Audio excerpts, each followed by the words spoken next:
ორწლიანი მუშაობის ანგარიში წარადგინა სოფლის მეურნეობის მინისტრმა. ოთარ დანელიას განცხადებით 2013-2014 წლებში სოფლის მეურნეობის სექტორში წარმოების ზრდისა და საექსპორტო ბაზრების გაფართოების თვალსაზრისით პოზიტიური ტენდენციები აღინიშნა. სოფლის მეურნეობის მინისტრის ინფორმაციით მცირე მიწიან ფერმერთა საგაზაფხულო სამუშაოების ხელშეწყობის პროექტის ფარგლებში 2013 წელს 710.385 ბენეფიციარმა 195 მილიონი ლარის ღირებულების დახმარება მიიღო. შეღავათიანი აგროკრედიტის პროექტის ფარგლებში გაცემულია 651 მილიონ ლარამდე სესხი და დაფინანსებულია 580 საწარმო.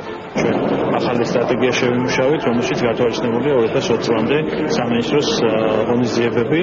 აღნიშნულ დარგში მე ხაზს გაუსმევ ძალიან წარმატებულ რთველს, აგროდაზღვევის პროექტს, სუბსიდირების პროგრამებს, ინსტიტუციურ განვითარებას, რაც სოფლის მეურნეობის სამეცნიერო-კვლევითი ცენტრის კუთხით შეიძლება ითქვას და მოდიფიცირებას ყველა იმ კომპონენტისა და ყველა იმ პროგრამისა, რომელიც სოფლის მეურნეობის პროექტების სააგენტოს ფარგლებში დაკრედიტებისა და ასე ვთქვათ საგრანტო პროგრამების ფარგლებში მოიაზრება. ჩვენ ძალიან მნიშვნელოვანი ეფექტი მივიღეთ მეღვინეობის მიმართულებით, ასევე მეხილეობის მიმართულებით.